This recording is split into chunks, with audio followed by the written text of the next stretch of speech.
हाथ सदगुरु महाराज इस संसार में आए हुए हैं।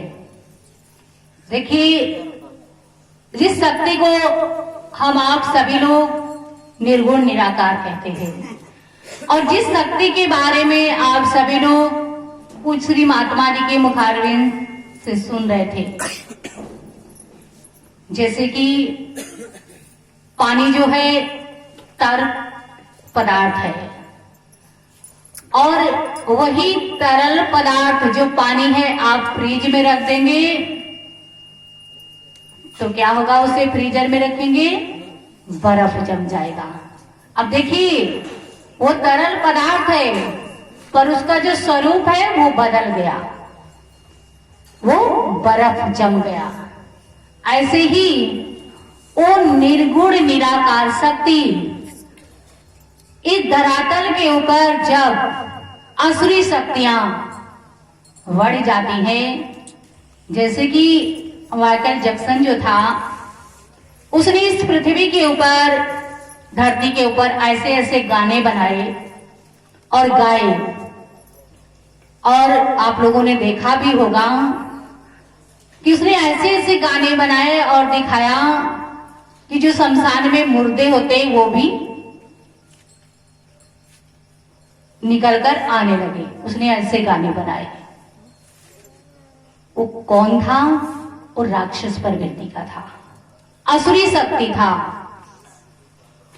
कि जो ये नई जनरेशन है, नई हमारी युवा पीढ़ी है, ऐसे गानों को सुनेगी तो ये अच्छी नहीं बनेगी, ये बिगड़ जाएगी, ये गलत मार्ग पर चलेगी।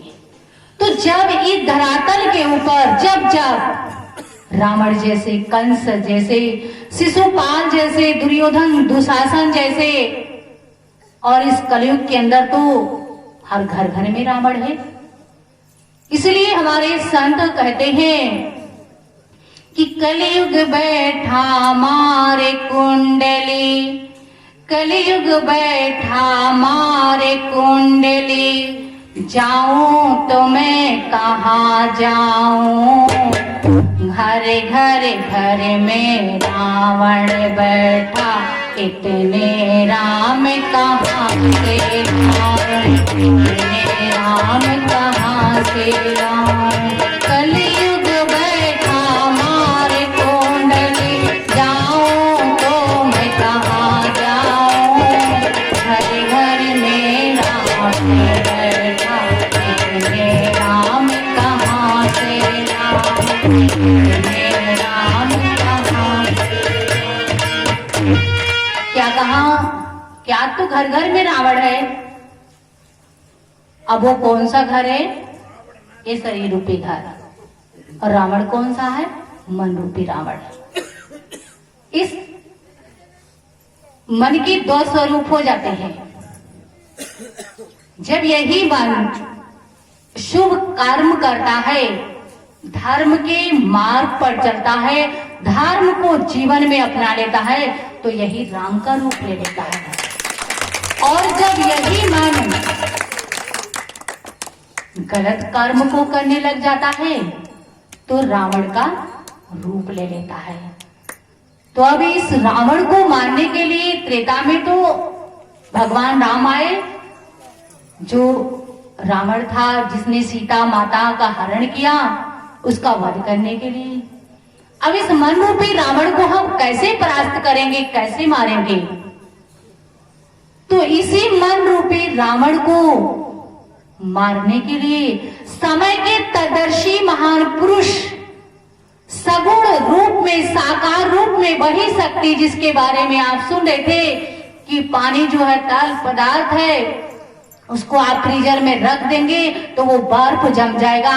ऐसे ही वही निर्गुण निराकार शक्ति जो प्रकाश स्वरूप में है, वही शक्ति सगुण रूप में प्रकट होती है और प्रकट हो करके मानव के अंतर जगत में ज्ञान दे करके प्रकाश भरमार करती है और ज्ञान का वाण दे करके इस मन रूपी रावण को वो शक्ति प्राप्त कर देती है। पर हम आप समझ नहीं पाते।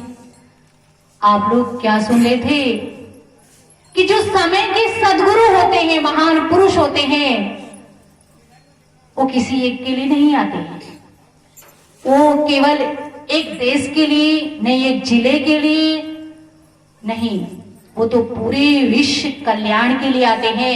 हर एक मानव, चाहे वो गरीब हो, चाहे वो अमीर हो, चाहे वो छोटी जाति का हो, चाहे वो बड़ी जाति का हो, जो भी उनकी शरण में श्रद्धा भाव से पहुंचता है तो उसे वो अपना बना लेते हैं, अपने श्री चरणों में रहने का स्थान देते हैं। आप सभी लोग सुन रहे थे कि मेरे सदगुरु मथुरा काशी हैं, चेतन धन आनंद राशि हैं। क्यों कहा? क्योंकि श्री गुरु महाराज जी के चरणों में जितने भी तीर्थ हैं हमारे भारत के वर्ष के अंदर 68 तीर्थ, उसके बारे में सहजो बाई कहती है कि जो 68 तीर्थ है कि 68 तीर्थ गुरु चरणन में करवी होत अखंड, सहजो ऐसा धाम नहीं सकल अंड ब्रह्मांड, कि ऐसा कोई दूसरा धाम नहीं है संसार में। श्री गुरु महाराज जी के श्री चरणों में तो 24 घंटा पर्व होता रहता है, पर ये जीवन में व्यक्ति तभी जान पाता है कि जब वो अपने जीवन में, आप सभी लोग सुन रहे थे भजन के माध्यम से कि आ गए हंस जी के लाल,